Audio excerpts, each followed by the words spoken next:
ವಂದನೆಗಳು.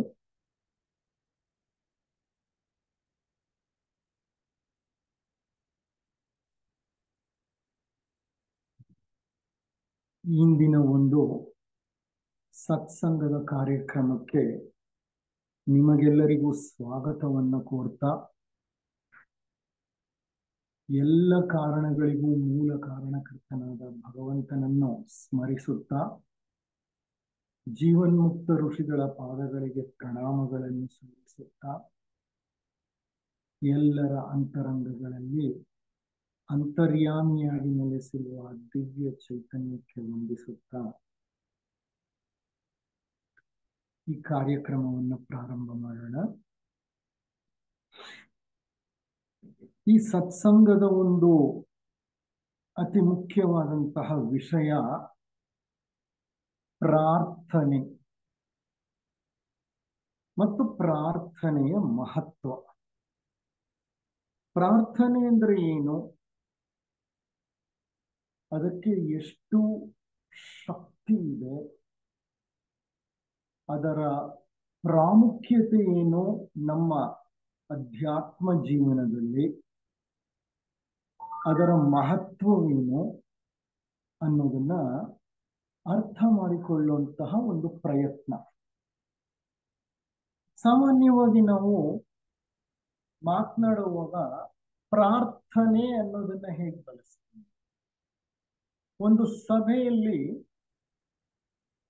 ಅಲ್ಲಲ್ಲಿ ಜನ ಕುಳಿತುಕೊಂಡು ಮಾತನಾಡ್ತಿದ್ದಾರೆ, ಸಭೆಯಲ್ಲಿ ಒಂದು ಉಪನ್ಯಾಸ ನಡೀತಾ ಇದೆ.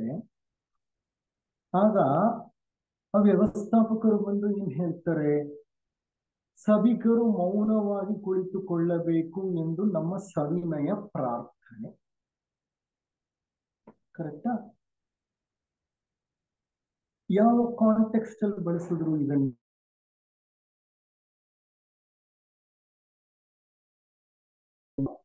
ಸಭಿಕರಲ್ಲಿ ಬೇಡಿಕೊಳ್ತಾ ಇದ್ದೇನೆ, ಮಾತುಗಳನ್ನ ನಿಲ್ಲಿಸಿ, ಗಲಭೆಯನ್ನ ನಿಲ್ಲಿಸಿ. ಅಂದ್ರೆ ಪ್ರಾರ್ಥನೆ ಅನ್ನುವಂತಹ ಪದಕ್ಕೆ ಒಂದು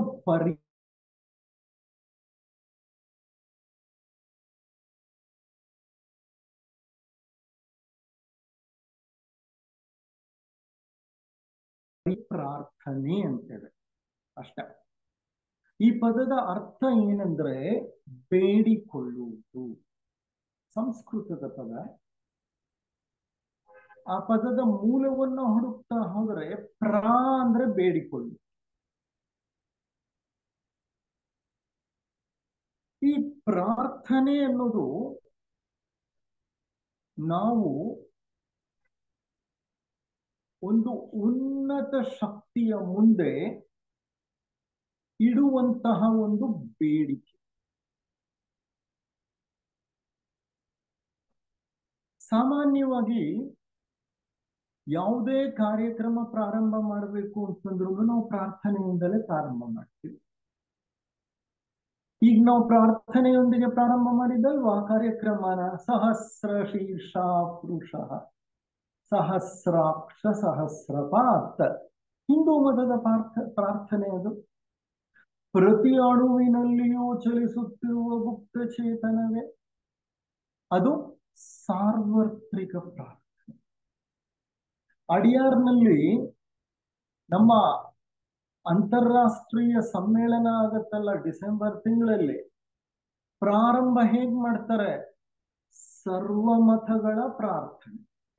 ಹಿಂದೂ ಮತ, ಇಸ್ಲಾಂ ಮತ, ಕ್ರೈಸ್ತ ಮತ, ಪಾರಸಿ ಮತ, ಬೌದ್ಧ ಮತ, ಜೈನ ಮತ, ಬಹಾಯಿ ಮತ, ಎಲ್ಲ ಮತಗಳ ಪ್ರಾರ್ಥನೆಯೊಂದಿಗೆ ನಾವು ಕಾರ್ಯಕ್ರಮವನ್ನ ಪ್ರಾರಂಭ ಮಾಡ್ತೇವೆ.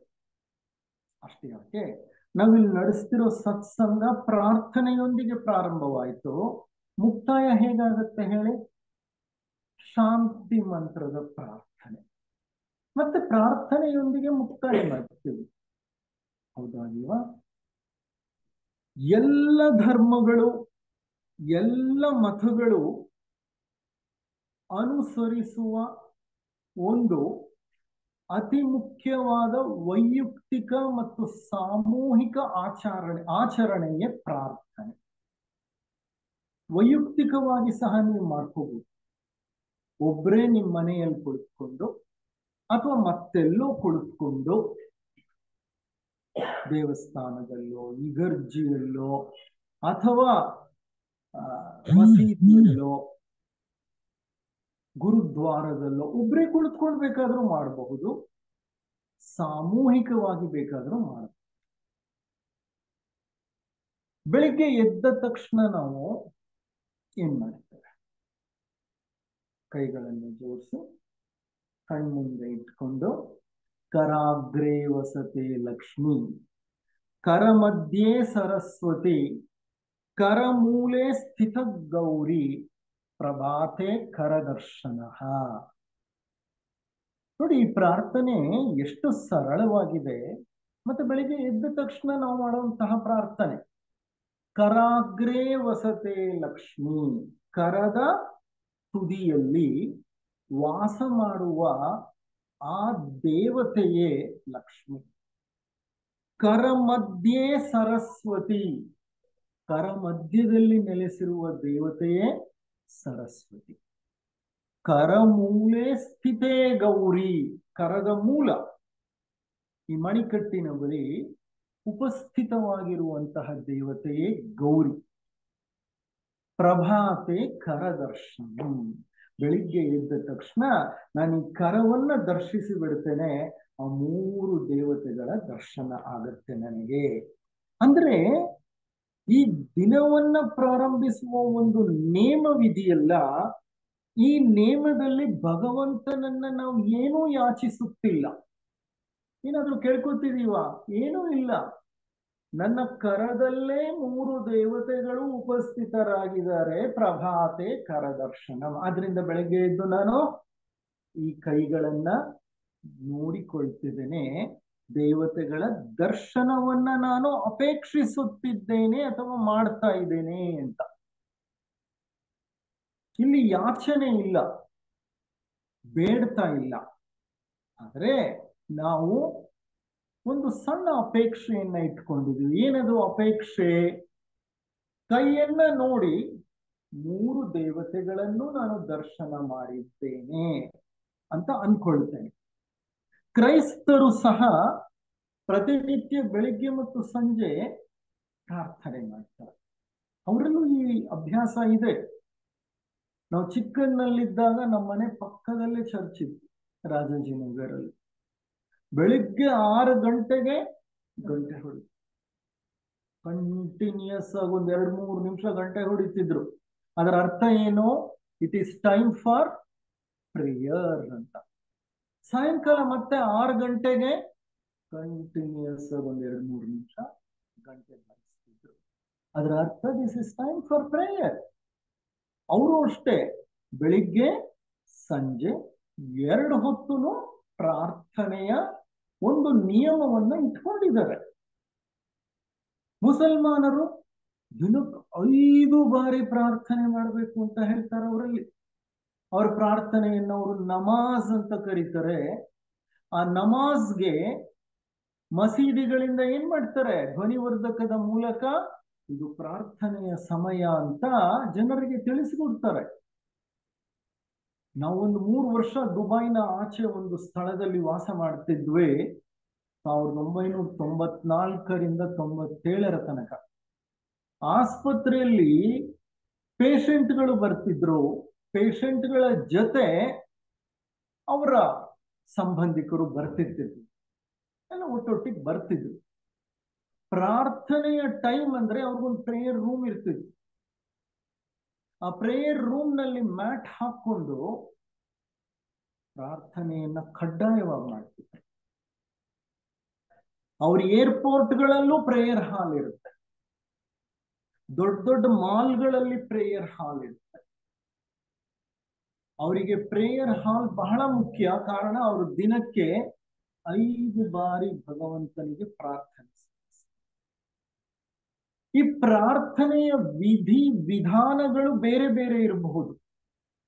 ನಾನು ಪ್ರಾರ್ಥನೆ ಮಾಡೋ ರೀತಿನೇ ಬೇರೆ ಇರಬಹುದು, ಮುಸಲ್ಮಾನರು ಮಾಡೋ ರೀತಿನೇ ಬೇರೆ ಇರಬಹುದು, ಕ್ರೈಸ್ತರು ಮಾಡೋ ರೀತಿನೇ ಬೇರೆ ಇರಬಹುದು, ಸಿಖ್ಖರು ಮಾಡೋ ರೀತಿನೇ ಬೇರೆ ಇದೆ. ಆದ್ರೆ ಪ್ರಾರ್ಥನೆಯ ಮೂಲ ಅರ್ಥ ಏನು ಅಂತಂದ್ರೆ, ಆತ್ಮ ಪರಮಾತ್ಮನನ್ನ ಸಂಪರ್ಕಿಸಲು ಒಂದು ಪ್ರಯತ್ನವನ್ನ ಮಾಡೋದೇ ಪ್ರಾರ್ಥನೆ.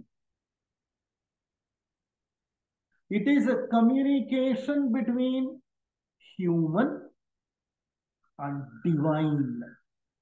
Communication between human and divine. ಮನುಷ್ಯ ಪರಮಾತ್ಮನನ್ನ ಸಂಧಿಸುವ, ಸಂಪರ್ಕಿಸುವ ಒಂದು ಪ್ರಯತ್ನವನ್ನ ಪ್ರಾರ್ಥನೆಯ ಮೂಲಕ ಮಾಡ್ತೀವಿ.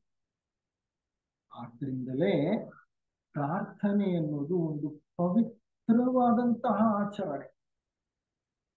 ಆದ್ರೆ ಆ ಪ್ರಾರ್ಥನೆ ಮಾಡುವಾಗ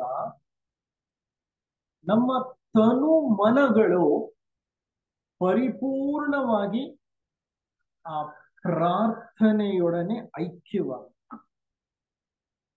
ನಮ್ಮ ಪ್ರಜ್ಞೆ ಮೌನ ಮತ್ತು ಮೌನಾತೀತ ನೆಲೆಯನ್ನ ಕಾಣಬೇಕು.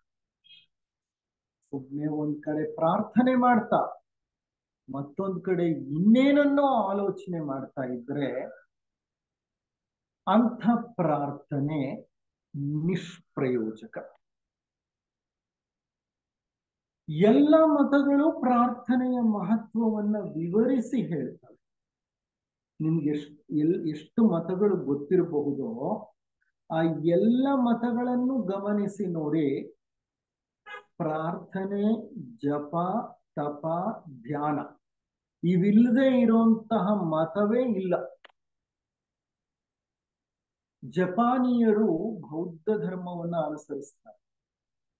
ಅದರಲ್ಲಿ ಝೆನ್ ಅನ್ನೋದು ಒಂದು ಪಂಗಡ, ಶಿಂಟೋ ಅನ್ನೋದು ಮತ್ತೊಂದು ಪಂಗಡ. ತಮ್ಮದೇ ಆದಂತ ಪ್ರಾರ್ಥನಾ ವಿಧಾನವನ್ನ ಇಟ್ಕೊಂಡಿದ್ದಾರೆ. ಬೌದ್ಧ ಮತೀಯರ ಪ್ರಾರ್ಥನೆಯೇ ಒಂದು ಭಿನ್ನ ರೀತಿಯ ಪ್ರಾರ್ಥನೆ. ಜೈನ ಮತೀಯರ ಪ್ರಾರ್ಥನೆಯೇ ಮತ್ತೊಂದು ಭಿನ್ನ ಮತೀಯ ಪ್ರಾರ್ಥನೆ, ಅಂದ್ರೆ ಭಿನ್ನ ರೀತಿಯ ಪ್ರಾರ್ಥನೆ.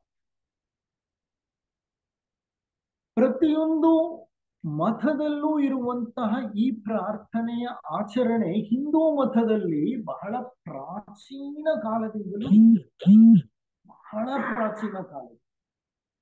ಎಲ್ಲ ಮತಗಳಲ್ಲೂ ಅತ್ಯಂತ ಪುರಾತನವಾದ ಮತ ಯಾವುದು ಅಂದ್ರೆ ಸನಾತನ ಮತ, ನಮ್ಮ ಹಿಂದೂ ಮತ. ಆ ಕಾಲದಲ್ಲೇ ಸಂಧ್ಯಾ ವಂದನೆ, ಉಷಾ ವಂದನೆ ಅಂತ ಜನ 2 ಬಾರಿ ಪ್ರಾರ್ಥನೆ ಮಾಡ್ತಿದ್ರು. ಬ್ರಾಹ್ಮಿ ಮುಹೂರ್ತಕ್ಕೆ ಎದ್ದು ಶುಚಿರ್ಭೂತರಾಗಿ ಉಷಾ ವಂದನೆಯನ್ನು ಮಾಡ್ತಿದ್ರು. ಮುಸ್ಸಂಜೆಯ ಸಮಯ, ಹಗಲು ಕಳೆದು ರಾತ್ರಿ ಪ್ರಾರಂಭವಾಗುವಂತಹ ಒಂದು ಸಂಧಿಕಾಲ, ಆಗ ಸಂಧ್ಯಾ ವಂದನೆ. ಬಹಳ ಅಚ್ಚುಕಟ್ಟಾಗಿ ಈ ಕಾರ್ಯಕ್ರಮಗಳನ್ನ ಪ್ರತಿಯೊಬ್ಬ ವ್ಯಕ್ತಿಯು ತನ್ನ ಜೀವನದಲ್ಲಿ ರೂಢಿಸಿಕೊಳ್ತಿದ್ದ. ನೀವು ಸಂಧ್ಯಾ ವಂದನೆಯ ಮಂತ್ರಗಳನ್ನ ಗಮನಿಸಿದ್ರೆ ನಿಮ್ಗೆ ಅರ್ಥ ಆಗುತ್ತೆ. ಅಲ್ಲಿ ಬೇಡಿಕೆ ಇಲ್ಲ. ಆ ಇರೋ ಬೇಡಿಕೆನು ಏನು ಅಂತಂದ್ರೆ ಎಲ್ಲರಿಗೂ ಹಿತ, ಸರ್ವರಿಗೂ ಹಿತ. ಸ್ವಾರ್ಥಪೂರಿತ ಬಯಕೆಗಳು ಯಾವುದೂ ಇಲ್ಲ. ಮತ್ತೆ ಈ ಪ್ರಾರ್ಥನೆ ಇಂದಿಗೂ ಮಾಡುವವರಿದ್ದಾರೆ. ಸಂಧ್ಯಾ ವಂದನೆಯನ್ನ, ಉಷಾ ವಂದನೆಯನ್ನ ಕಟ್ಟುನಿಟ್ಟಾಗಿ ಬಹಳ ಜನ ಮನೆಗಳಲ್ಲಿ ಮಾಡ್ತಾರೆ. ಆರ್ಥೋಡಾಕ್ಸ್ ಸಂಪ್ರದಾಯಸ್ಥರು ಇದನ್ನ ಮಾಡ್ತಾನೆ ಇದ್ದಾರೆ. ಪ್ರತಿ ಪ್ರಾರ್ಥನೆ ಆ ವ್ಯಕ್ತಿಯಲ್ಲಿ ಆತ ಕುಳಿತಿರುವ ಪರಿಸರದಲ್ಲಿ ಒಂದು ಅಪಾರವಾದ ಶಕ್ತಿಯನ್ನ ಉತ್ಪತ್ತಿ ಮಾಡುತ್ತೆ. ನಮ್ಮ ಉಪನಿಷತ್ಗಳು ಹೇಳುತ್ತವೆ ಪ್ರಜ್ಞಾನಾಂ ಬ್ರಹ್ಮನ್ ಅಂತ.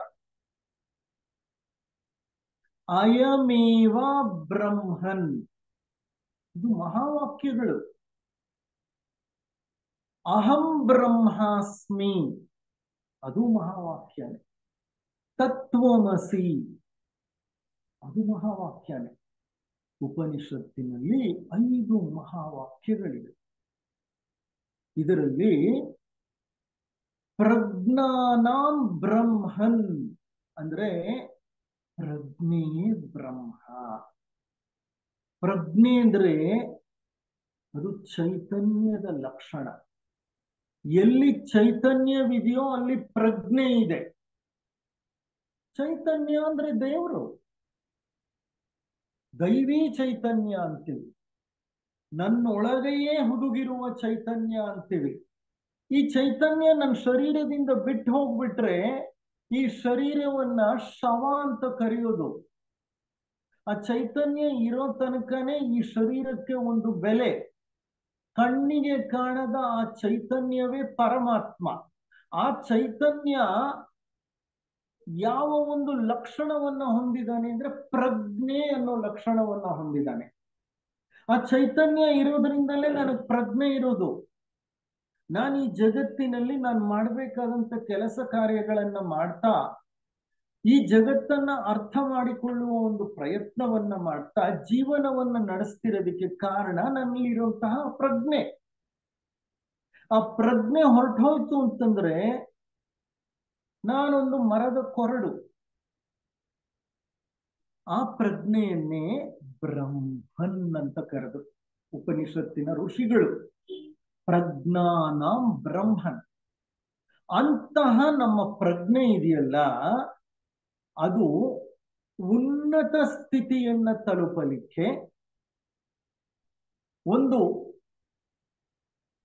ಉಪಕರಣವೇ ಅಥವಾ ಒಂದು ಪ್ರಕ್ರಿಯೆಯೇ ಪ್ರಾರ್ಥನೆ. ಈಗಲೂ ನಮ್ಮಲ್ಲಿ ಪ್ರಜ್ಞೆ ಹರಿತಿದೆ, ನಮ್ಮೆಲ್ಲರಲ್ಲೂ. ಈ ಪ್ರಜ್ಞೆ ಸದಾ ಒಂದೇ ಮಟ್ಟದಲ್ಲಿ ಇರುತ್ತೆ ಅಂತ ಹೇಳಕ್ಕಾಗಲ್ಲ. ಇಂಥ ಸತ್ಸಂಗಗಳಲ್ಲಿ ಆ ಪ್ರಜ್ಞೆ ಏನಾಗುತ್ತೆ, ಮೇಲಿರುತ್ತೆ. ಸತ್ಸಂಗಗಳು ನಡೆಸುವಾಗ ಪ್ರಜ್ಞೆ ಗಲಭೆಯಿಂದ ಹೊರಗೆ ಬರುತ್ತೆ, ಸದ್ದು ಗದ್ದಲಗಳಿಂದ ಮೇಲಿರುತ್ತೆ, ಮೌನದ ಹೊಸ್ತಿಲನ್ನ ತಲುಪುತ್ತೆ, ಮೌನದ ಆಚೆಯ ಲೋಕವನ್ನ ಪ್ರವೇಶ. ಈ ಪ್ರಜ್ಞೆ ಹೀಗೆ ಉನ್ನತ ಮಟ್ಟಕ್ಕೆ ಹೋಗುವ ಕ್ರಿಯೆ ಇದೆಯಲ್ಲ, ಅದು ಪ್ರಾರ್ಥನೆಯಲ್ಲಿ ಜರುಗುತ್ತೆ. ಜಪತಪಗಳು ಪ್ರಾರ್ಥನೆಯ ಒಂದು ರೂಪನೇ. ಪ್ರಾರ್ಥನೆಗೆ ಹಲವಾರು ಸ್ವರೂಪಗಳುಂಟು. ನಮ್ಮ ಮನಸ್ಸನ್ನ ಮನವೊಂದು ಮರ್ಕಟವಯ್ಯ ಅಂತ ಹೇಳ್ತಾರೆ ಅಲ್ವಾ. ಮನಸ್ಸು ಒಂದು ಕಪಿ ಅಂತೆ. ಮರ್ಕಟ ಅಂದ್ರೆ ಕಪಿ. ಅದು ಒಂದು ಕಡೆ ಸುಮ್ಮನೆ ನೆಲೇನೇ ನಿಲ್ಲಲ್ಲ. ನೀವು ಹರ ಸಾಹಸ ಪಡಿ, ಅದು ನೆಲೆ ನಿಲ್ಲಲ್ಲ. ಧ್ಯಾನ ಮಾಡ್ತೀನಿ ಅಂತ ಕುಳಿತುಕೊಳ್ಳಿ, ಕೆಲವೇ ನಿಮಿಷಗಳಲ್ಲೇ ನಿಮ್ಮ ಮನಸ್ಸು ಎಲ್ಲೋ ಹಾರೋಗ್ತು. ನಿಮಿಷ ಬೇಡ, ಸೆಕೆಂಡ್ ಇದೆ ಸಾಕು, ಎಲ್ಲೋ ಹಾರೋದು. ಅದನ್ನ ಮತ್ತೆ ಎಳ್ಕೊಂಡು ಬನ್ನಿ, ಮತ್ತೆ ಮೌನವಾಗಿಸಿ, ಆಯ್ತಪ್ಪ ಹೇಗೋ ಹೇಳ್ಕೊಂಡು ಬಂದೆ, ಇನ್ನು ನಾನು ಈ ಭೂ ಮಧ್ಯೆ ನನ್ನ ಗಮನವನ್ನ ಇಡ್ತೀನಿ ಅಂತ ಇಡಿ. ಕ್ಷಣ ಸಾಕು. ಮತ್ತೆ ಈಗ ಸದ್ದಾಗ್ಲಿ ಎಲ್ರು ಏನ್ ಮಾಡ್ತೀವಿ ನಾವು, ಆ ಕಡೆ ನೋಡಿ. ಹೌದಾ ಅಲ್ವಾ? ಒಂದು ಸತ್ಸಂಗ ನಡೀತಿರುತ್ತೆ, ಉನ್ನತ ಮಟ್ಟದ ಒಂದು ಉಪನ್ಯಾಸ ನಡೀತಾ ಇರುತ್ತೆ, ಶ್ರೋತೃಗಳು ಇರ್ತಾರೆ, ಒಂದು ಸಂವಹನ ನಡೀತಾ ಇರುತ್ತೆ. ಎಷ್ಟೋ ಅದ್ರಲ್ಲಿ ನಾವು ಇನ್ವಾಲ್ವ್ ಆಗಿರ್ತೀವಿ. ಆದ್ರೆ ಅಲ್ಲಿ ಠಕ್ ಅಂದ ತಕ್ಷಣ ಎಲ್ರು ಯಾಕೆ ಅಂತಂದ್ರೆ ಮನವೊಂದು ಮರ್ಕಟವಯ್ಯ. ಸಮಸ್ಯೆ ಏನಂದ್ರೆ ಮನಸ್ಸಿನ ತುಂಬಾ ಇದುವರೆಗೂ ನಮ್ಮ ಜೀವನದಲ್ಲಿ ನಡೆದಂತಹ ಎಲ್ಲ ಘಟನೆಗಳನ್ನ ಇಂಪ್ರೆಷನ್ಗಳಾಗಿ ಶೇಖರಿಸಿಕೊಂಡು ಬಿಟ್ಟಿದ್ದೇವೆ. ಅನುಭವಗಳು, ಪ್ರತಿ ಅನುಭವವು ತನ್ನದೇ ಆದಂತ ಒಂದು ಮುದ್ರಣ ಅಂದ್ರೆ ಒಂದು ಪ್ರಿಂಟು, ಆ ಪ್ರಿಂಟ್ ನಮ್ಮ ಮೆದುಳಿನಲ್ಲಿ ಮಾಡ್ಬಿಟ್ಟಿದೆ. ಇದು ಹೇಗೆ ಅಂತಂದ್ರೆ ಕಂಪ್ಯೂಟರ್ನಲ್ಲಿ ನೀವು ಕಳೆದ 10 ವರ್ಷದ ಡೇಟಾ ಸ್ಟೋರ್ ಮಾಡಿರ್ತೀರಿ. ಈಗ ಯಾರೋ ಬಂದ್ರು, ಏನೋ ಒಂದು ವಿಷಯ ಬೇಕು ಅವ್ರಿಗೆ ಸಂಬಂಧಪಟ್ಟಿದ್ದು, ಏನ್ ಮಾಡ್ತೀರಿ ನೀವು? ಸರ್ಚ್ ಬಾಕ್ಸ್ಗೆ ಹೋಗ್ತೀರಿ, ಅವ್ರ ಹೆಸರನ್ನ ಎಂಟರ್ ಮಾಡ್ತೀರಿ, ಕ್ಲಿಕ್ ಮಾಡ್ತೀರಿ, ಸರ್ಚ್ ಕ್ಲಿಕ್ ಕೊಡ್ತೀರಿ. ತಕ್ಷಣ ಏನ್ ಮಾಡುತ್ತ ಕಂಪ್ಯೂಟರು? ಅವ್ರದ್ದು ಹಳೆ ಪುರಾಣನೆಲ್ಲ ಎತ್ತಿ ಹೊರಗೆ ಹಾಕ್ಬಿಡುತ್ತೆ. ಇದು ಹಾಗೇನೆ, ನಮ್ಮ ಮೆದುಳು ಹಾಗೇನೆ ಎಲ್ಲ ಅನುಭವಗಳನ್ನ ಪ್ರಿಂಟ್ ಮಾಡ್ಕೊಂಡು ಒಳಗಿಟ್ಕೊಂಡಿರುತ್ತೆ. ಆ ವ್ಯಕ್ತಿ ಈಗ ಎದುರುಗಡೆ ಬಂದ ತಕ್ಷಣ, ಅಥವಾ ಆ ವ್ಯಕ್ತಿಯ ಹೆಸರು ಜ್ಞಾಪಕ ಬಂದ ತಕ್ಷಣ, ಅಥವಾ ಆ ವ್ಯಕ್ತಿ ಬಗ್ಗೆ ಯಾರೋ ಮಾತಾಡಿದ ತಕ್ಷಣ ಎಲ್ಲ ಏನಾಗುತ್ತೆ? ಹಟ್ ಅಂತ ಮೇಲೆ ಎತ್ಬಿಡು. ಓಕೆ, ಆ ವ್ಯಕ್ತಿಗೆ ನಿಂತೋಯ್ತು ಅದು? ಇಲ್ಲ, ಆ ವ್ಯಕ್ತಿಯ ಜೊತೆ ನಮ್ಮ ಒಡನಾಟ, ನಮ್ಮ ಸಂಬಂಧ, ನಡೆದ ಘಟನೆಗಳು, ಒಳಿತು ಕೆಡುಕು ಎಲ್ಲ ಮೇಲಕ್ಕೆ ರಾಡಿಯಾಗಿ ಎದ್ದು ಬಿಡುತ್ತೆ. ಮನ ಒಂದು ಮರ್ಕಟವಯ್ಯ.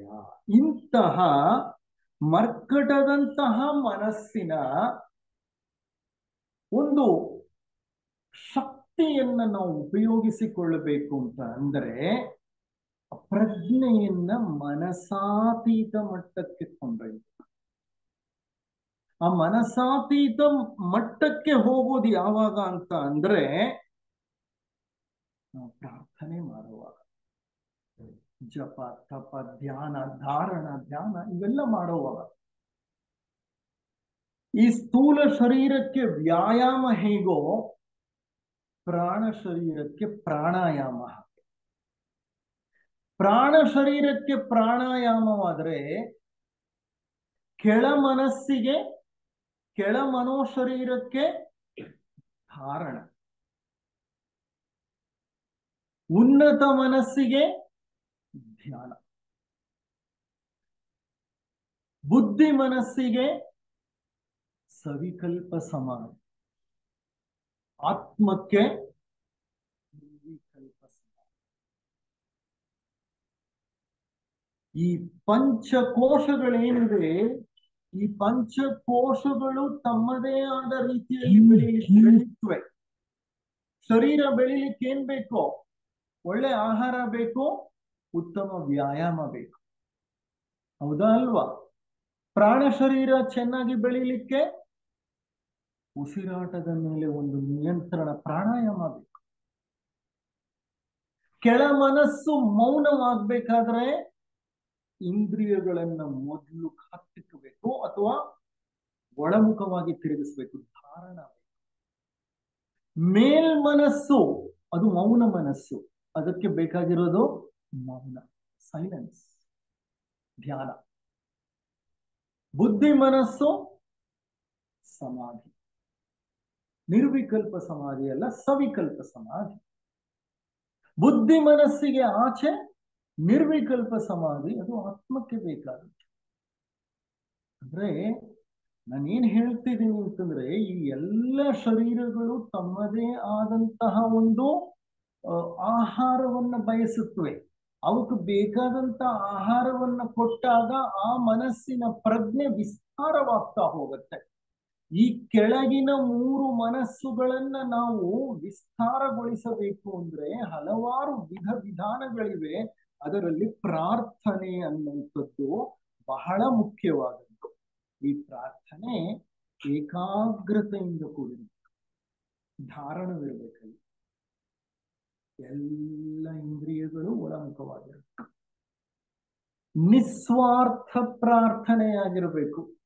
ಅಂದ್ರೆ ಸರ್ವರ ಸುಖವನ್ನ ಬೇಡಿಕೊಳ್ಳುವಂತಹ ಒಂದು ಪ್ರಾರ್ಥನೆಯಾಗಿರಬೇಕು. ಸ್ವಾರ್ಥ ಬೇಡಿಕೆಗಳನ್ನ ಆ ಉನ್ನತ ಶಕ್ತಿಯ ಮುಂದೆ ಇಡೋದಾದ್ರೆ ಆ ಪ್ರಾರ್ಥನೆಗೆ ತನ್ನದೇ ಆದಂತಹ ಒಂದು ಸೀಮಿತ ಶಕ್ತಿ ಇರುತ್ತೆ. ಅದು ತಪ್ಪು ಅಂತ ಹೇಳ್ತಿಲ್ಲ, ಆದ್ರೆ ಪ್ರಾರ್ಥನೆಗೆ ಉತ್ತಮವಾದಂತ ಶಕ್ತಿ ಇದೆ, ಅದನ್ನ ನಾವು ಬಳಸಿಕೊಳ್ಳಬೇಕು ಅನ್ನೋದಾದ್ರೆ ನಿಸ್ವಾರ್ಥ ಪ್ರಾರ್ಥನೆ, ಪ್ರಾಮಾಣಿಕ ಪ್ರಾರ್ಥನೆಯಾಗಬೇಕು, ವಿಶ್ವಾಸದಿಂದ ಕೂಡಿದ ಪ್ರಾರ್ಥನೆಯಾಗಿರ್ಬೇಕು, ನಂಬಿಕೆ ಇರಬೇಕು. ನಾನು ಮಾಡ್ತಾ ಇರೋ ಪ್ರಾರ್ಥನೆಯ ಬಗ್ಗೆ, ಆ ಪರಮಾತ್ಮನ ಬಗ್ಗೆ ಆಳ ನಂಬಿಕೆ ಇರಬೇಕು. ಒಂದು ಹಳ್ಳಿ ಇತ್ತಂತೆ,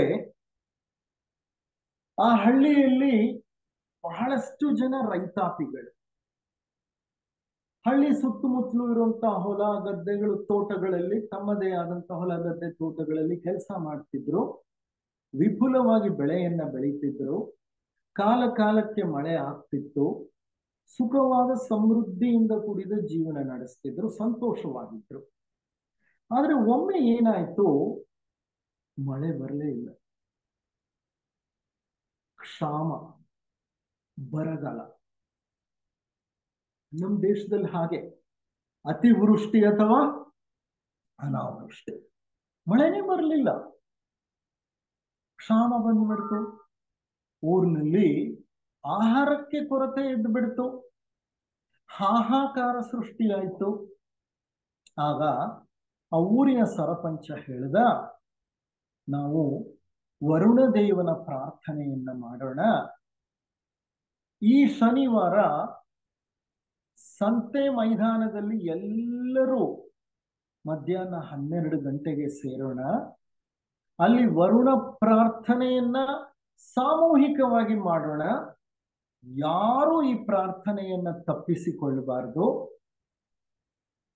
ಎಲ್ಲರೂ ಖಂಡಿತವಾಗಿ ಭಾಗವಹಿಸಬೇಕು ಅಂತ ಡಂಗೂರನ್ನು ಹೊಡೆಸ್ದ.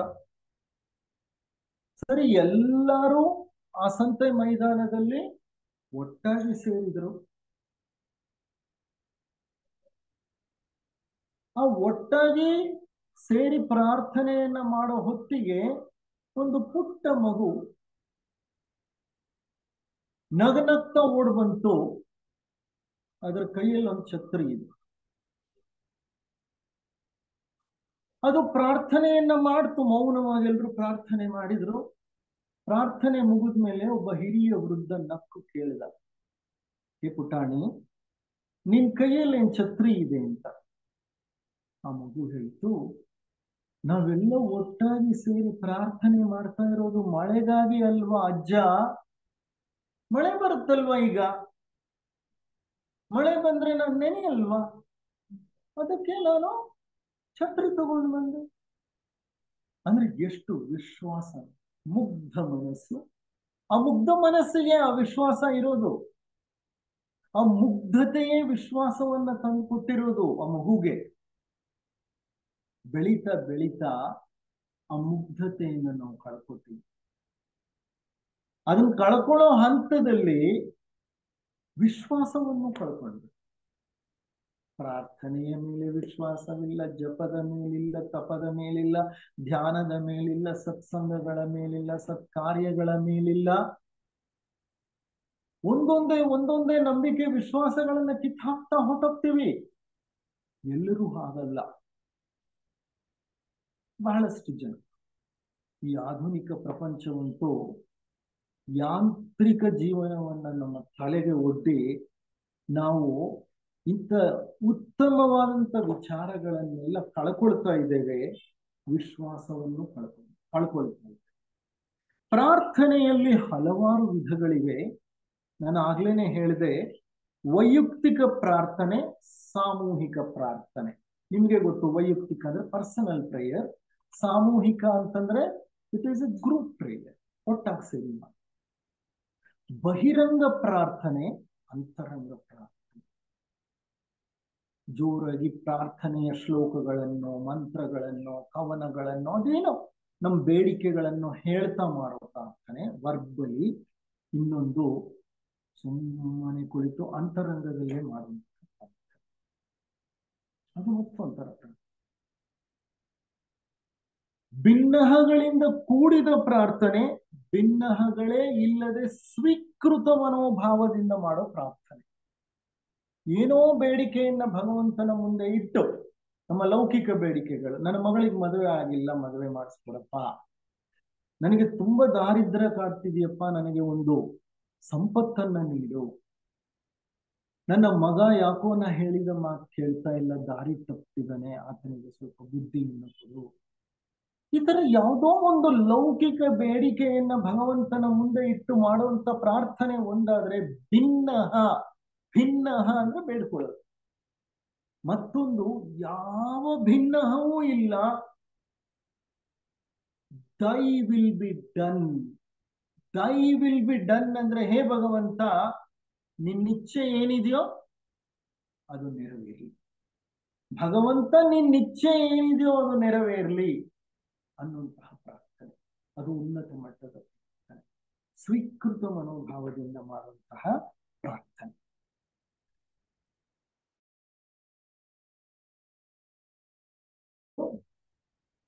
ಆ ಪ್ರಾರ್ಥನೆಗಳಿಗೆ ಎಷ್ಟೋ ರೀತಿಯ ಪರಿಣಾಮಗಳು ಇರ್ತವೆ. ಈಗ ಒಂದು ಪ್ರಶ್ನೆ ಬರುತ್ತೆ, ಬೇಡ್ಕೊಳ್ಳೋದು ತಪ್ಪ ಹಾಗಾದ್ರೆ ಭಗವಂತನ ಮುಂದೆ? ನಾನು ಬೇಡ್ಕೊಂಡಿದ್ದೆಲ್ಲ ನಡೆಯುತ್ತಾ?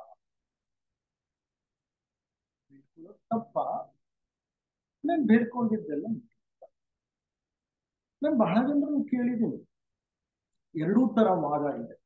ಎಷ್ಟೋ ಜನ ಏನ್ ಹೇಳ್ತಾರೆ ಅಂದ್ರೆ, ನನ್ನ ಬಹಳಷ್ಟು ಭಿನ್ನಹಗಳನ್ನ ಭಗವಂತ ಉತ್ತರಿಸಿದ್ದಾನೆ, ಪರಿಹರಿಸಿದ್ದಾನೆ, ನನ್ನ ಬಹಳಷ್ಟು ಬೇಡಿಕೆಗಳು ಈಡೇರಿದೆ, ನಾನು ಆತನಿಗೆ ಚಿರಋಣಿ. ಚಿರಋಣಿ ಇದು ಒಂದು ವರ್ಷ. ಇನ್ನ ಕೆಲವರು ಇರ್ತಾರೆ, ಎಷ್ಟೋ ವರ್ಷಗಳ ಕಾಲ ನಾನು ಪ್ರಾರ್ಥನೆ ಮಾಡಿದ್ದೇ ಉಂಟು, ಆದ್ರೆ ನನ್ನ ಯಾವ ಭಿನ್ನಹಗಳು ಅಂತ ಈಡೇರಿಸಲಿಲ್ಲ. ಹೀಗೆ ಹೇಳುವಂತ ಜನನು ಉಂಟು. ನೋಡಿ, ಪ್ರಾರ್ಥನೆಗೆ ತನ್ನದೇ ಆದ ಶಕ್ತಿ ಇದೆ. ತಥಾಸ್ತು ದೇವತೆಗಳು ಸದಾ ಇರ್ತಾರೆ. ಆದ್ರೆ ನಮ್ ಕರ್ಮನೇ ವಿಪರೀತವಾಗಿ ಕುಳಿತುಕೊಂಡಿರುವಾಗ ನಾವು ಇನ್ನೆಷ್ಟೇ ಪ್ರಾರ್ಥನೆ ಮಾಡಿದ್ರು ಆ ಕರ್ಮದ ಒಂದು ಹೊಡೆತ ಕಡಿಮೆ ಆಗ್ಬೋದೇ ಹೊರತು ಆ ಪೂರ್ತಿ ಕರ್ಮ ಫಲವನ್ನ ಭಗವಂತ ತಗೊಳ್ಳಿಕ್ಕೆ ಸಾಧ್ಯ ಇಲ್ಲ. ಕಾರಣ, ಕರ್ಮ ಅನ್ನೋದು ಕರಾರುವಕ್ಕಾದ ನಿಯಮ. ಹೊತ್ಕೊಂಡು ಬಂದಿರೋ ಕರ್ಮ ವಿಪರೀತವಾಗಿದ್ರೆ ನಾನು ಎಷ್ಟೇ ಪ್ರಾರ್ಥನೆ ಮಾಡಿದ್ರು ಆ ಕರ್ಮಗಳನ್ನ ಈಡೇರಿಸಿಕೊಳ್ಳುವ ಮಟ್ಟದಲ್ಲಿ ಸ್ವಲ್ಪ ಸಹಾಯವಾಗ್ಬೋದೇ ಹೊರತು ಆ ಕರ್ಮಗಳನ್ನ ಪೂರ್ತಿ ಪರಿಹರಿಸಲಿಕ್ಕೆ ಭಗವಂತನಿಗೆ ಸಹ ಸಾಧ್ಯ ಇಲ್ಲ. ಕರ್ಮ ಅನ್ನೋದು ಅಂಥ ಒಂದು ಕರಾರುವಕ್ಕಾದ ನಿಯಮ. ಮಾಡಿದ್ದನ್ನ ನಾವು ಅನುಭವಿಸಲೇಬೇಕು. ಆದ್ರೆ ಅನುಭವಿಸುವ ಮಟ್ಟದಲ್ಲಿ ನಮ್ಮ ಪ್ರಾರ್ಥನೆ, ನಮ್ಮ ಜಪ, ನಮ್ಮ ತಪ ಇವೆಲ್ಲ ನಮಗೆ ಶಕ್ತಿಯನ್ನ ಕೊಡ್ಬೋದು ಅಂತ ಒಂದು ಕಷ್ಟವನ್ನ ಎದುರಿಸಲಿಕ್ಕೆ, ಒಂದು ವಿಧಾನವನ್ನ ತೋರಿಸ್ಬೋದು ಕರ್ಮವನ್ನ ಎದುರಿಸಲಿಕ್ಕೆ. ಅಷ್ಟೇ ಹೊರತು ಕರ್ಮ ಕಳೆದೋಯ್ತು ನಾನು ಪ್ರಾರ್ಥನೆ ಮಾಡಿದೆ ಅಂತ ಅಂದ್ರೆ ಅದು ತಪ್ಪು. ಕಾರಣ, ಅಂತ ಯೇಸು ಕ್ರಿಸ್ತನಿಗೆ ಸಹ ತಪ್ಪಲಿಲ್ಲ. ಆತ ಶಿಲುಬೆಯನ್ನ ಏರ್ಲೇಬೇಕಾಯ್ತು. ಸಜೀವವಾಗಿ ಶಿಲುಬೆಗೆ ಏರಿಸಿಬಿಟ್ರು ಆತನನ್ನ. ಎಂತ ಪುಣ್ಯಾತ್ಮ, ಎಂತಹ ಒಂದು ಪ್ರಜ್ಞೆ! ಅದನ್ನ ಕ್ರೈಸ್ತ ಪ್ರಜ್ಞೆ, ಕ್ರಿಸ್ತ ಪ್ರಜ್ಞೆ ಅಂತ ಹೇಳ್ತೇವೆ. ಆತನಲ್ಲಿ ಮಿಡಿತಾ ಇದ್ದದ್ದು ಕೃಷ್ಣ ಪ್ರಜ್ಞೆ ಅಥವಾ ಕ್ರಿಸ್ತ ಪ್ರಜ್ಞೆ. ಆ ಉನ್ನತ ಪ್ರಜ್ಞೆಯನ್ನ ಹೊಂದಿ ಉನ್ನತ ಬೋಧನೆಗಳನ್ನ ನೀಡಿದ ಅಂತಹ ಒಬ್ಬ ಪ್ರವಾದಿಯನ್ನ ಸಜೀವವಾಗಿ ಶಿಲುಬೆಯ ಮೇಲೆ ಏರಿಸ್ಬಿಟ್ಟ. ಹಾಗೆ ಏರಿಸಿದಾಗ, ಚಿತ್ರ ಹಿಂಸೆಯನ್ನ ನೀಡಿದಾಗ, ಒಂದು ಶೂಲವನ್ನ ತಗೊಂಡು ಆತನ ಎದೆಯ ಕೆಳಗಡೆ ಪಕ್ಕೆಗೆ ಚುಚ್ಚಿದಾಗ ತಲೆಗೆ ಮುಳ್ಳಿನ ಕಿರೀಟವನ್ನ ಹಾಕಿದಾಗ, ಶಿಲುಬೆಯನ್ನ ಬೆಟ್ಟದ ಮೇಲೆ ಆತನ ಭುಜದ ಮೇಲೆ ಹೊತ್ಕೊಂಡು ಶಿಲುಬೆಯನ್ನ ಬೆಟ್ಟದ ಮೇಲೆ ಹತ್ತುವಾಗ, ಆ ಬಿಸಿಲಿನ ತಾಪದಲ್ಲಿ ಉರುಳಿ ಬಿದ್ದಾಗ ಅಷ್ಟು ನೋವು ಅನುಭವಿಸ್ತಾ ಇದ್ರು ಆತ ಭಗವಂತನ ಆ ಒಂದು ಇಚ್ಛೆ ಏನಿದೆಯೋ ಅದು ನೆರವೇರಲಿ ಅನ್ನೋ ಪ್ರಾರ್ಥನೆಯನ್ನೇ ಮಾಡ್ತಿದ್ದ. ಆದರೆ ಶಿಲುಬೆಯ ಮೇಲೇರಿಸಿ ಮೊಳೆಯನ್ನ ಹೊಡಿತಾ ಇದ್ದಾಗ ಆ ನೋವು, ಆ ಸಂಕಟವನ್ನ ತಡ್ಕೊಳ್ಳಿಕ್ಕಾಗದೆ ಆತ ಭಗವಂತನನ್ನ ಬೇಡ್ತಾನೆ. ಹೇ ಭಗವಂತ, ನನ್ನನ್ನ ನೀನು ಕೈ ಬಿಟ್ಟೆಯಾ? Why did you allow me to go through this torture? ಆ ಕ್ಷಣ ಅವನು ಎಚ್ಚರಿಕೆ ಆಗ್ಬಿಡುತ್ತೆ, ನಾನು ಮಾತನಾಡ್ತಿರೋದು ತಪ್ಪು, ನಾನ್ಯಾರು ಆತನನ್ನ ಕೇಳಲಿಕ್ಕೆ? Thou will be done, not my wish, it is your wish, let it be done. ಹೇ ಭಗವಂತ, ನನ್ನ ಬಯಕೆ ಎಲ್ಲ, ನಿನ್ನ ಇಚ್ಛೆ ಏನಿದೆಯೋ ಅದಾಗಲಿ. ಸರ್ವ ಸಮರ್ಪಣೆಯನ್ನು ಮಾಡಬೇಕು. ಯಾಕೆ ಹೀಗೆ ಹೇಳ್ತಿದ್ದೀನಿ ಅಂದ್ರೆ, ನಾನು ಪ್ರಾರ್ಥನೆ ಅನ್ನೋದು ಅಷ್ಟು ನಿಸ್ವಾರ್ಥವಾಗಬೇಕು. ಯಾವ ಮಟ್ಟಕ್ಕೆ ಹೋಗ್ಬೇಕು ಅಂದ್ರೆ, ಕ್ರಿಸ್ತ ಮಾಡಿದ್ನಲ್ಲ ಶಿಲುಬೆಯ ಮೇಲೆ, ಕ್ಷಣ ಕಾಲ ಮೈ ತಪ್ಪಿ, oh my god, why are you letting me down, ನನ್ನನ್ನ ಯಾಕೆ ಕೈ ಬಿಡ್ತಿದ್ಯಾ ಅಂತ ಹೇಳ್ತಾ ಇದ್ದವನು ಹಾಗೆ ಎಚ್ಚರಗೊಂಡು ಏನ್ ಹೇಳ್ದ? ನಿನ್ನ ಇಚ್ಛೆ ಏನಿದೆಯೋ ಅದರಂತ. ಆ ಮಟ್ಟದ ಪ್ರಾರ್ಥನೆ ಬರಬೇಕು ನಮಗೆ. ಅಂದ್ರೆ ಅಲ್ಲಿಗೆ ಮನಸ್ಸು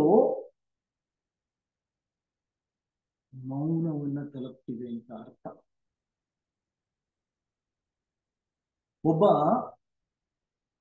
ಕುರಿ ಕಾಯುವ ಬಾಲಕನಿಗೆ, ಆ ಬಾಲಕ ಊರಾಚೆಯ ಒಂದು ಮರಳುಗಾಡು, ಊರಾಚೆಯ ಒಂದು ಸ್ಥಳದಲ್ಲಿ, ಓಯಸಿಸ್ ಅಂತ ಸ್ಥಳದಲ್ಲಿ ತನ್ನ ಕುರಿಗಳನ್ನ ಮೇಯಿಸ್ತಾ ನಿಂತ್ಕೊಂಡಿದ್ದ. ಒಬ್ಬ ಯಾತ್ರಿಕ ಹಾಗೆ ನಡೆದು ಬಂದ. ಹಾಗೇ ನಡೆದು ಬಂದವನು ಆ ಬಾಲಕನನ್ನ ಕಂಡು, ಅವನಿಗೆ ಬಹಳ ದೂರ ಯಾರು ಸಿಕ್ಕಿರ್ಲಿಲ್ಲ ಪ್ರಯಾಣ ಮಾಡುವಾಗ, ಆತನನ್ನ ಮಾತಾಡೋಣ, ಅಷ್ಟು ಒಂದು ಕ್ಷಣ ಆತನೊಡನೆ ಕಳೆಯೋಣ ಅಂತ ಬಂದು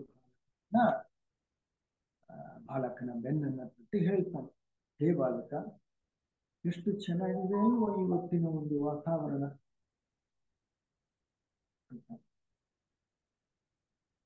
ಇವತ್ತಿನ ಸಂಜೆಯ ವಾತಾವರಣ ಹೇಗಿರುತ್ತೆ? ಕಾರಣ ಅವನು ಮರಳುಗಾಡಿನಲ್ಲಿ ಬದುಕಿ ಬೆಳೆದಿರುವಂತ ಹುಡುಗ. ಆತ ನಕ್ಕು ಹೇಳ್ತಾನೆ, ಸಂಜೆಯ ವಾತಾವರಣ ಸಹ ಖಂಡಿತವಾಗೂ ಚೆನ್ನಾಗಿರುತ್ತೆ. ಈ ಯಾತ್ರಿಕ ನಕ್ಕು ಕೇಳ್ತಾನೆ ಅವನು, ನಿನಗೆ ಹೇಗ್ ಗೊತ್ತು? ಅಷ್ಟು ಖಂಡಿತವಾಗಿ ಹೇಳ್ತಿದೀಯಾ ಸಂಜೆಯ ವಾತಾವರಣ ಸಹ ಚೆನ್ನಾಗಿರುತ್ತೆ ಅಂತ, ನಿನಗೆ ಹೇಗ್ ಗೊತ್ತು ಅಂತ ಹೇಳಿದ. ಸ್ವಾಮಿ,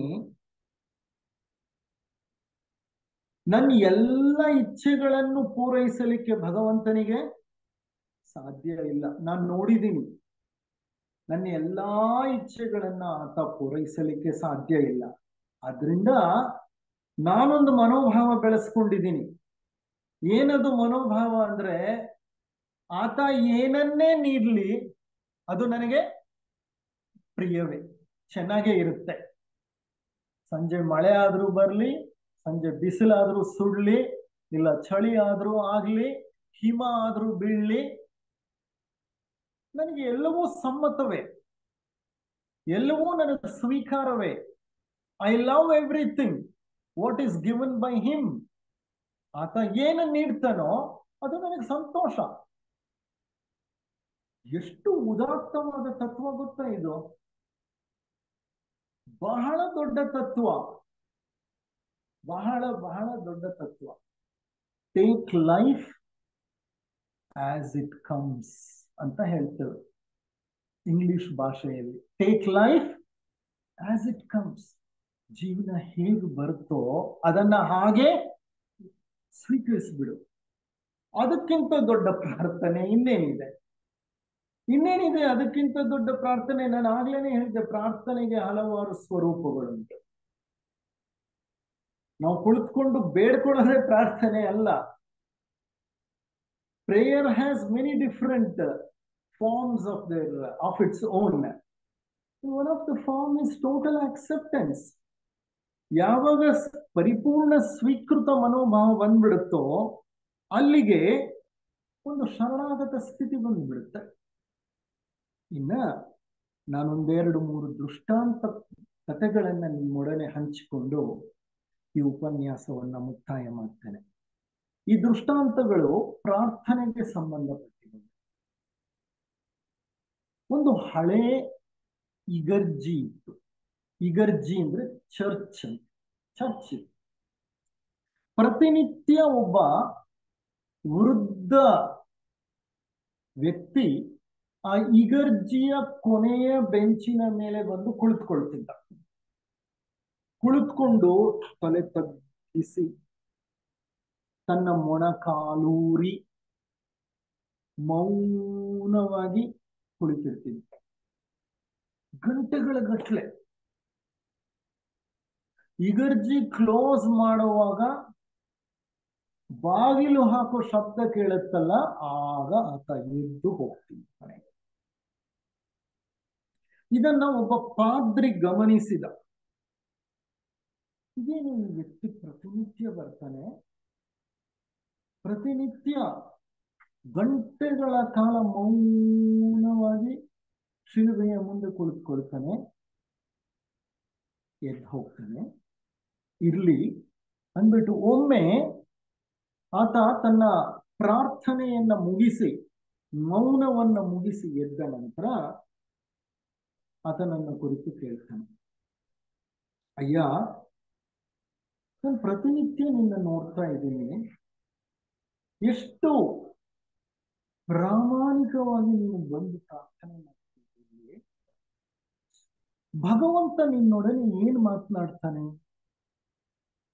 ಮೌನವಾಗಿರ್ತೀಯಲ್ಲ, ಪ್ರಾರ್ಥನೆ ಮಾಡ್ತಾ ಇರ್ತೀಯಲ್ಲ, ಭಗವಂತ ನಿನ್ನೊಡನೆ ಏನಯ್ಯ ಮಾತಾಡ್ತಾನೆ? ಆತ ಕಿರು ನಗೆಯನ್ನ ಸೂಸಿ ಹೇಳ್ತಾನೆ, ಭಗವಂತ ಮಾತನಾಡೋದಿಲ್ಲ, ಸುಮ್ಮನೆ ಆಲಿಸುತ್ತಾನೆ. God doesn't talk, he will simply listen. ಆಗ ಪಾದ್ರಿ ಕೇಳಿದ, ಸರಿಯಪ್ಪ, ಭಗವಂತ ಮಾತಾಡಲ್ಲ, ಸುಮ್ಮನೆ ಆಲಿಸ್ತಾನೆ. ನೀನು ಆತನೊಡನೆ ಏನ್ ಮಾತನಾಡ್ತೀಯ? ಹೋದ್ರೆ ಹೋಗ್ಲಿ. ಆಗ ಆತ ನಕ್ಕು ಹೇಳ್ತಾನೆ, ನಾನು ಏನು ಮಾತನಾಡೋದಿಲ್ಲ, ಸುಮ್ಮನೆ ಆಲಿಸುತ್ತೇನೆ. That is true prayer. ಪ್ರಾರ್ಥನೆಯಲ್ಲಿ 4 ಹಂತಗಳಿವೆ ಅಂತೆ. ಇದು 3ನೇ ಹಂತ. ಯಾವುದೋ? ನಾನು ಮಾತಾಡಲ್ಲ, ಭಗವಂತನೂ ಮಾತಾಡಲ್ಲ, ಆದ್ರೆ ನಾನು ಆಲಿಸುತ್ತೇನೆ, ಭಗವಂತನೂ ಆಲಿಸುತ್ತೇನೆ. ಇದು 3rd face. 4 phases are there in prayer. ಮೊದಲನೆಯ ಒಂದು ಸ್ಟೇಜ್ ಏನಂದ್ರೆ, ನಾನು ಮಾತನಾಡ್ತೇನೆ, ನೀನು ಆಲಿಸು. ಅಂದ್ರೆ ಭಗವಂತ, ನಾನು ಬೇಡಿಕೆ ಇಡ್ತಾ ಇದ್ದೇನೆ, ನೀನ್ ನನ್ನ ಬೇಡಿಕೆಗಳನ್ನ ಕೇಳಿಸು. ಸೆಕೆಂಡ್ ಫೇಸ್ ಏನಂದ್ರೆ, ನನ್ನ ಬೇಡಿಕೆಗಳಿಲ್ಲ, ನಾನು ಸುಮ್ಮನಾಗ್ತೇನೆ, ನೀನು ಮಾತನಾಡು, ಯಾಕೆಂದ್ರೆ ನಾನು ಬೇಡಿಕೆಗಳನ್ನು ಇಟ್ಟಿದ್ದೇನೆ, ನೀನೇನ್ ಮಾಡ್ತೀಯ? ನಾನು ಮೌನವಾಗಿದ್ದೇನೆ, ನೀನು ಮಾತನಾಡ್ಬೇಕು, ನೀನು ಮಾತನಾಡ್ತೀಯ. ಸ್ಟೇಜ್ 1 ನಲ್ಲಿ ನಾನು ಮಾತನಾಡ್ತಿದ್ದೆ, ಭಗವಂತ ಸುಮ್ಮನಿದ್ದ. ಸ್ಟೇಜ್ 2 ನಲ್ಲಿ ನಾನು ಸುಮ್ಮನಿದ್ದೀನಿ, ಭಗವಂತ ಮಾತನಾಡ್ತೀನಿ. ಸ್ಟೇಜ್ 3 ಯಲ್ಲಿ ನಾನು ಮಾತನಾಡಲ್ಲ, ಭಗವಂತನೂ ಮಾತನಾಡಲ್ಲ, ಆದ್ರೆ ಇಬ್ಬರು ಸುಮ್ಮನೆ ಆಲಿಸುತ್ತಾ ಇರ್ತಾರೆ. ಸ್ಟೇಜ್ 3. ಸ್ಟೇಜ್ 4 ಏನಂದ್ರೆ, ನಾನೂ ಮಾತಾಡಲ್ಲ, ಭಗವಂತನೂ ಮಾತಾಡಲ್ಲ, ನಾನೂ ಆಲಿಸೋದಿಲ್ಲ, ಭಗವಂತನೂ ಆಲಿಸೋದಿಲ್ಲ. Total silence. Total silence. ಭಗವಂತನೊಡನೆ ಪ್ರಾರ್ಥನೆಯ ಸಂವಹನ ಈ ಮಟ್ಟವನ್ನ ತಲುಪಬೇಕು. ಏನಾಗಬೇಕು ಅಲ್ಲಿ? Neither I talk nor he will talk, neither I listen nor he will listen. There is utter silence. ಮುಸಲ್ಮಾನರಲ್ಲಿ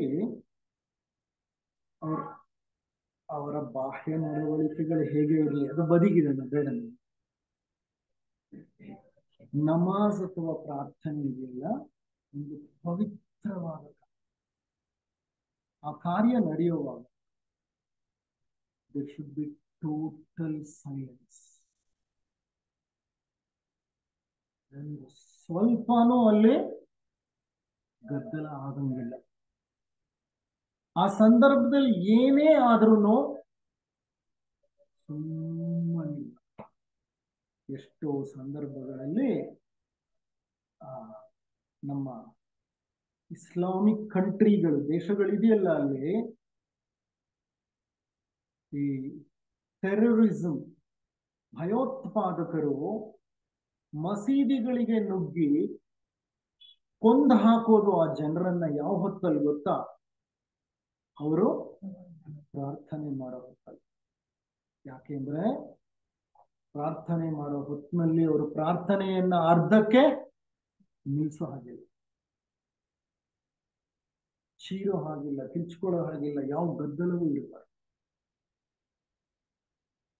They give so much importance. ನೋಡಿ, ನಮ್ಮ ಮತದಲ್ಲಿ ಏನಾಗಿದೆ ಅಂತಂದ್ರೆ, ನಮ್ಮ ಧರ್ಮದಲ್ಲಿ ಏನಾಗಿದೆ ಅಂದ್ರೆ, ನಮ್ಮ ಧಾರ್ಮಿಕ ಶ್ರದ್ಧೆಯನ್ನು ನಾವು ಮಕ್ಕಳಲ್ಲಿ, ಹಿರಿಯರು ನಾವು ಎಲ್ಲೋ ಇಡೋಬಿಟ್ಟಿದ್ದೀವಿ. ನಮ್ಮ ಧಾರ್ಮಿಕ ಆಚರಣೆಗಳನ್ನ ಮಕ್ಕಳಿಗೆ ಅದರ ಮಹತ್ವವನ್ನ, ಅದರ ಪ್ರಾಮುಖ್ಯತೆಯನ್ನ, ಪ್ರಾಶಸ್ತ್ಯವನ್ನ, ವಿಧಿವಿಧಾನಗಳನ್ನ ಹಾಗಾಗಿ ಇಂದು ಸಾಕಷ್ಟು ಸಮಸ್ಯೆಗಳ ಸುಳಿಗೆ ನಾವು ಸಿಕ್ಕಾಕೊಂಡ್ಬಿಟ್ಟಿದ್ದೀವಿ. ನಮ್ಮ ಧರ್ಮ ಅವನತಿಯ ಕಡೆ ಹೋಗ್ತಿದೆಯೇನೋ ಅಂತ ನಮ್ಗೆ ಯಾಕೆ ಅನ್ನಿಸ್ತಿದೆ ಅಂತಂದ್ರೆ, ನಮ್ಮ ಹಿರಿಯರು ನಮಗೆ ಅದನ್ನ ಪರಿಪೂರ್ಣವಾಗಿ ಕೊಡ್ಲಿಲ್ಲ, ನಾವು ನಮ್ಮ ಮಕ್ಕಳಿಗೆ ಕೊಡ್ಲಿಲ್ಲ, ಅವ್ರ ಮಕ್ಕಳಿಗೆ ಕೊಡ್ತಾ ಇಲ್ಲ. ಇದು ಬರೀ ನಮ್ಮ ಧರ್ಮಕ್ಕೆ ಸೀಮಿತ ಅಲ್ಲ, ಬೇರೆ ಕೆಲವು ಧರ್ಮಗಳಲ್ಲೂ ಹೀಗಾಗಿದೆ. ಆದ್ರೆ ಇಸ್ಲಾಂ ಧರ್ಮದಲ್ಲಿ ಇದು ಬಹಳ ಮುಖ್ಯ. ಯಾವುದು? ಸೈಲೆಂಟ್ ಆಗಿರುತ್ತೆ. ಪ್ರಾರ್ಥನೆ ಅನ್ನೋದು ಒಂದು ಅತ್ಯಂತ ಮಹತ್ವವಾದಂತಹ ಆಚರಣೆ ಅವರಲ್ಲಿ. ಹಿಂದೆ ದೆಹಲಿಯಿಂದ ದೂರದ ಒಂದು ಹಳ್ಳಿಯಲ್ಲಿ ಫರೀದ್ ಅನ್ನುವಂತಹ ಒಬ್ಬ ಸೂಫಿ ಸಂತ ಇದ್ದ. ಸೂಫಿ ಸಂತ. ಸೂಫಿಗಳು ಅಂದ್ರೆ ಸಂತ ಶಿಶುನಾಳ ಶರೀಫರು, ಶಿರಡಿ ಸಾಯಿಬಾಬಾ ಅವರು, ಸಂತ ಕಬೀರದಾಸರು, ಇವರೆಲ್ಲ ಸೂಫಿಗಳು. ಅಂತ ಒಬ್ಬ ಸೂಫಿ ಸಂತ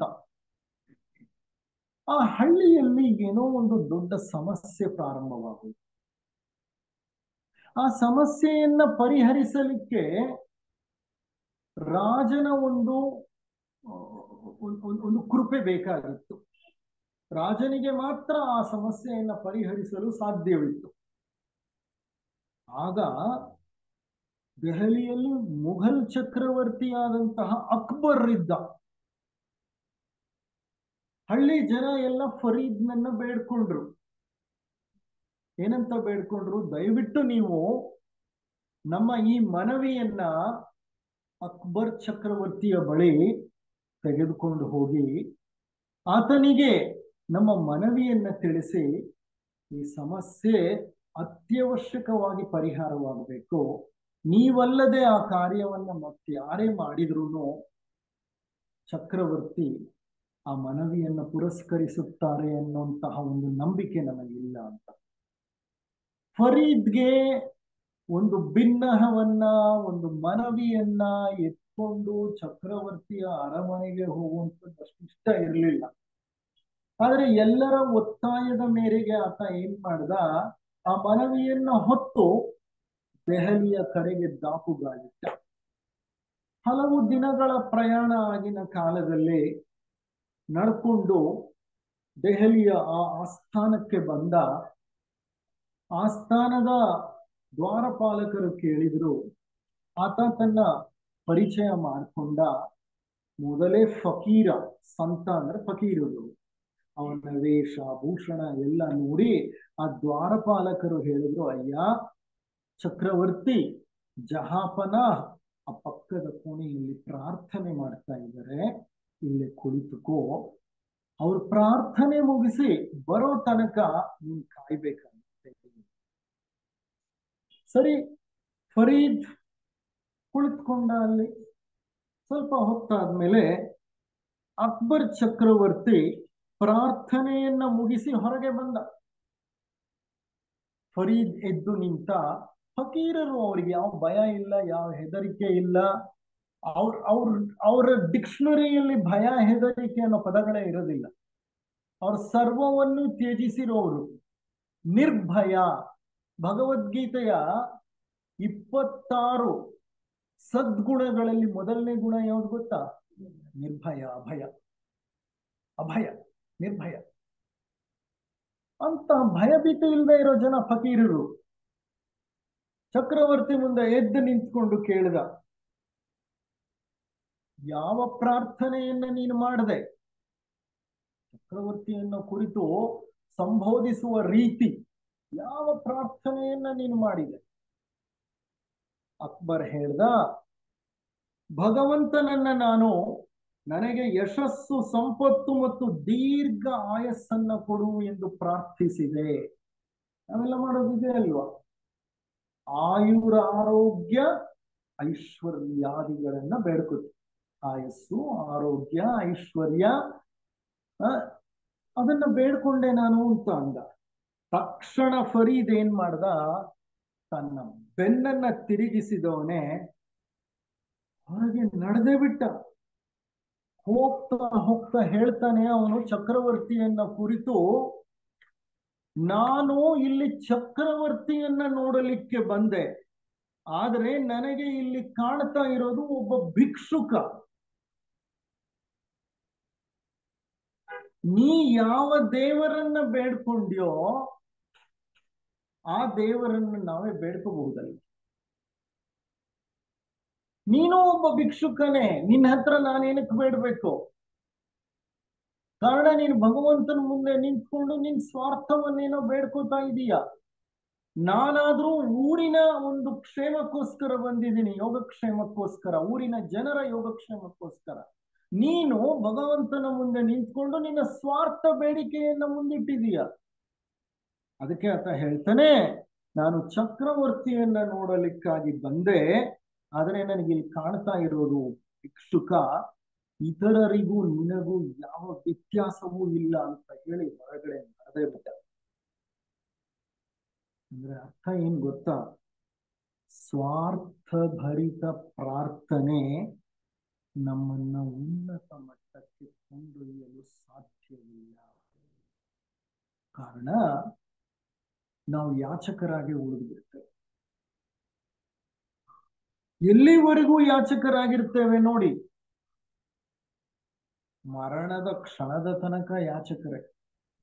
ಅಕಸ್ಮಾತ್ ಯಾರಾದ್ರೂ ದೇವತೆಗಳು ಬಂದು ನಿಂತ್ಕೊಂಡು ಮರಣದ ಸಮಯದಲ್ಲಿ, ಅಪ್ಪ ನಿನಗೇನ್ ಬೇಕು ಅಂದ್ರೆ ನನಗೆ ಇನ್ನೊಂದು 10 ವರ್ಷ ಆಯಿಸ್ಕೊಡ್ಬೇಕು, 20 ವರ್ಷ ಆಯಿಸ್ಕೊಡ್ಬೇಕು, ಬೇಡ್ತೀವ ನೀವು?